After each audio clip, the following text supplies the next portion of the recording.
suspect! Coming to get you, Bobber. Wolfman's got Nards! Hi guys, my name is Barry and welcome back to the channel.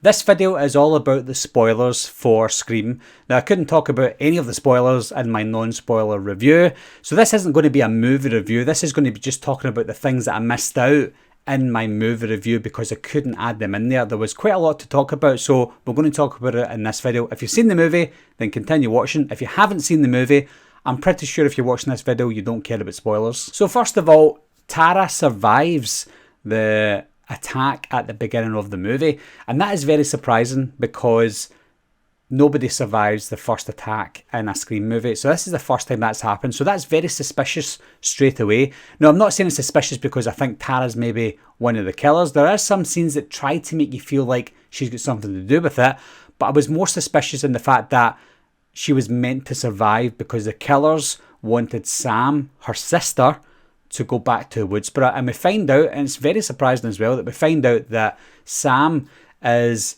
the daughter of Billy Loomis. Now I thought Billy Loomis would play a part in it, maybe he was going to be a distant relative, an uncle or something, but no, he is the father of Sam Carpenter, the main character in the movie. Another surprising part of that is we see Billy in this, we see a young Skeet Ulrich, or a de-aged Skeet Ulrich playing Billy Loomis. If it's not Skeet Ulrich, it's someone that looks definitely like him.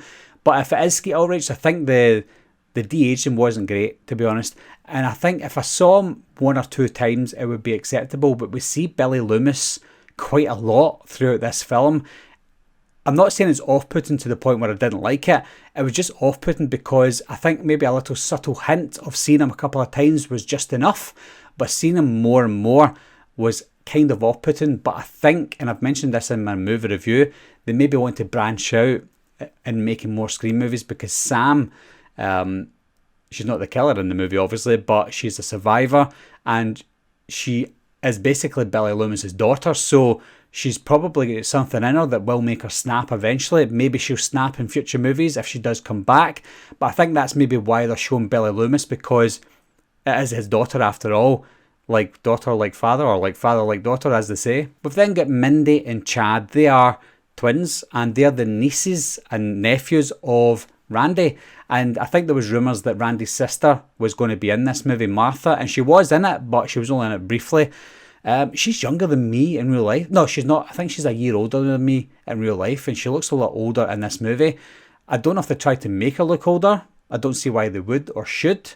Maybe it's because the Chad and Mindy, maybe they're probably too old to be my kids, are they? Maybe not, but obviously she had kids really young, I'm guessing. But yeah, she was only in it just for a minute, not even. We've got Vince, who only plays a small role in this film, played by Kyle Gallner, and he is the nephew of Stu Macher. I thought that was quite surprising. Not surprising in the way that he acts, because he's a bit of a dipshit, but he doesn't last long. He dies. I think he was the first person to die, but the second person to be attacked by Ghostface. You've then got Amber, who's not related to the killers, but she lives in Stu Macher's old house. And finally we have Wes, played by Dylan Minnette, or Dylan Minetti. He is the son of Deputy Judy Hicks, who also plays a role as the same person in this movie. So as you can see, apart from a couple of characters, most of them are connected to previous either victims or villains or killers in this film. You've got Liv as well, who I don't think she was related to anyone, but I think they had to leave a few out so that we thought maybe they were related, or they were the killers, I should say. So they're trying to make us think that Liv might be the killer, or Richie, who wasn't related to any of the killers or victims, so they wanted us to think possibly he could be the killer as well. Not that this is a spoiler or anything, but I like the fact that we saw more of Stab 1 in this film. I think now that we've seen so many scenes, whether they were filmed back in the 1997 or now, I think we've got a lot of scenes now for Stab that we can maybe put all the scenes together to make an actual movie. I hope eventually one day someone puts all those scenes together and gives us a Stab movie that we all deserve. Let's move on to the killers. We've got Richie and we've got Amber.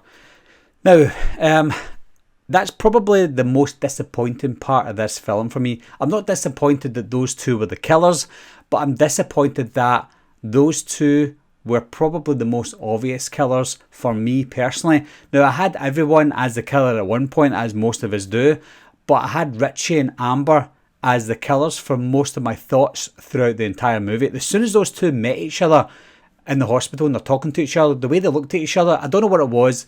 It probably wasn't intentional, but I just thought, I'm suspecting those two to be the killers, and it turns out they were. So if I had to point out any weak points of the film, I would say it was too easy to guess who the killers were. Let's move on to the legacy characters. We've obviously got Sydney, Gail and Dewey.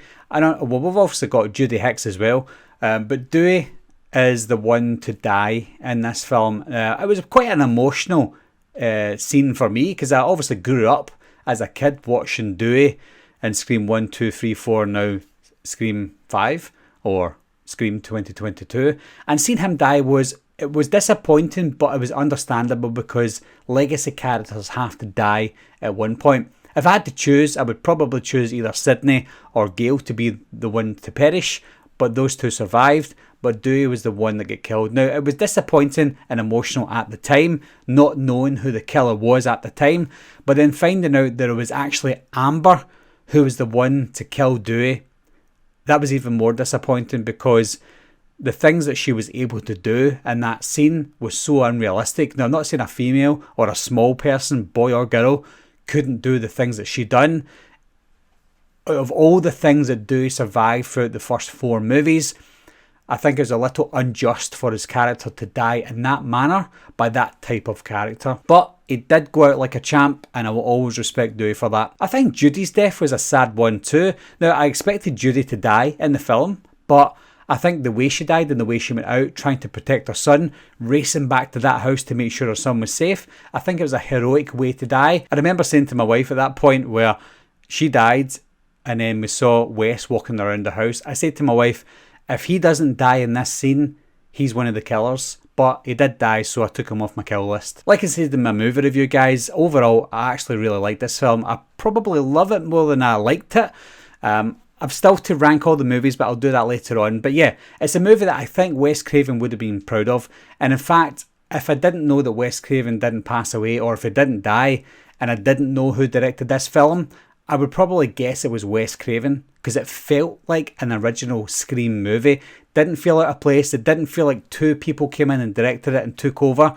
It just felt like a natural progression of the Scream franchise. So it's something that they can all be proud of. I think it's also mostly thanks to the love that these directors put into the movie, because they obviously love the Scream movies. They love Wes Craven. And it also helps that most of the people involved in the original movies came back to do this one as well. So that's it for the spoilers, guys. There's probably more spoilers that we could talk about, but they're probably not worth talking about in this video. I think it's best to get the basic spoilers out the way first, and it's a semi-review as well. Get this basic spoilers out the way, we'll talk about them below, tell us what you think, and we'll do future movies of other things. I'm not going to do who killed who or anything like that just now, because I need to see the movie a few more times. I need to get the movie in Blu-ray as well before I can dissect it all, but look out for those in future movies, or future videos I should say. Anyway guys, thanks a lot for watching again, thanks for subscribing, and I'll see you soon. Bye bye.